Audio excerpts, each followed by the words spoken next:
timeline just yet. Let's bring in Congressman Tom Reed, who serves on the House Ways and Means Committee, and they write the tax code, so the perfect person to ask. Talk to me about Part 2, Phase 2.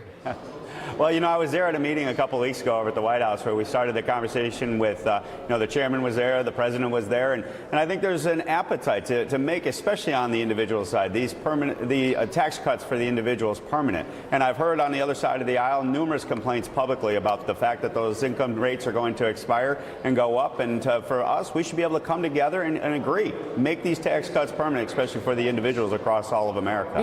One big issue was tough for Republicans in big tax states like New York and New Jersey and others was the state and local taxes. I'm wondering if that SALT, as they call it, those deductions for the most part only down to $10,000 were wiped away potentially for many people because they won't feel them very much. Is that part of the conversation again? Well, not that I'm aware of, and obviously coming from New York, and we were very helpful, I hope, in getting that $10,000 compromise position at least into the books, and that protected 99% of the people we represent in Western New York, upstate New York. But at the end of the day, any type of relief that we're going to be able to provide to individual taxpayers, I think we should be able to come across the aisle, join together, and support that. Republicans and Democrats, that's solving a problem that individuals will face here in the next few years, and I think we all agree. Let's not increase taxes on them. All right, so the sunset of some of the personal taxes 2025, that was kind of a talking point of Democrats criticizing this tax plan. So this is an answer back to that.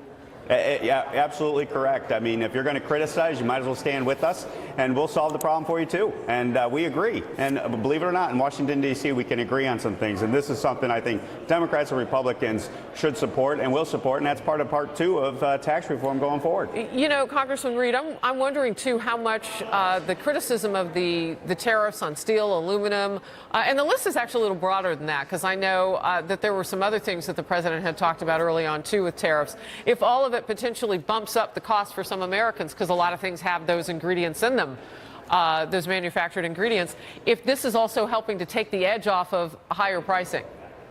Well, obviously, you're always going to have that concern when you talk about tariffs, but I do believe long-term, what we're going through is a disruption in our trade policy led by the president, and he's going to put the American interest and the American workers first in those negotiations, and I support that. I think long-term, that's a better position, and longer-term, those prices will go down as we become more competitive and compete on a fair field across all of the competitive markets of the world.